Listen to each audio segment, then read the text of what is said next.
огромен. Дури не сватливо. Како и се. Значи на острово Висби одеме пешки.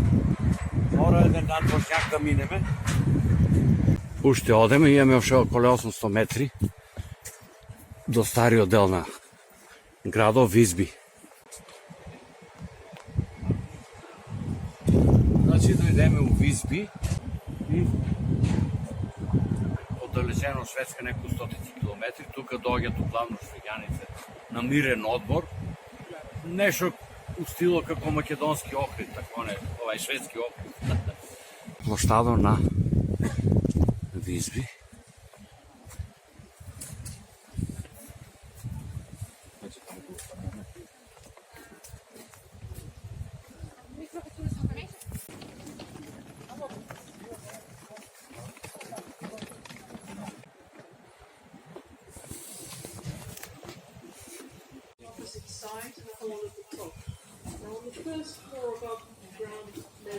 Еве уште една атракција на овај остров, играчето Висби, црквата Света Катерина.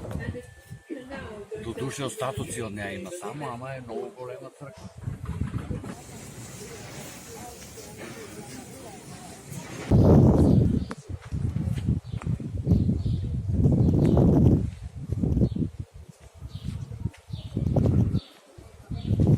Огромна црква, а само остатоци се останати. Пазар шведски. Еве уште сме на острово Готланд, градот Висби. Одеме на кај продавницата со сладолед и после си одеме за Бродот. Дојдеме у продавницата, гласен магазинет. Тоа што има околу 360 видови сладолед. Еве, разни видови.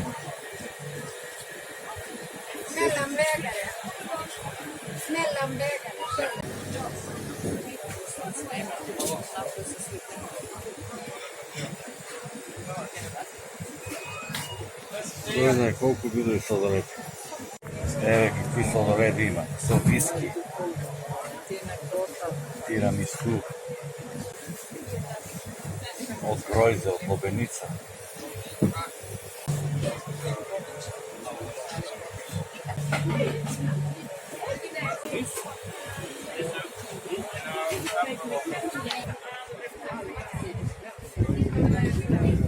Многу баги.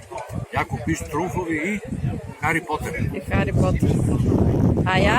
Чили пиперка И лешник. Најголема продавница на сладолед во Европа. Со над 300 видови. Балони прават, ама сала. Еве на кај Бродо. Туа ветер, ама топол.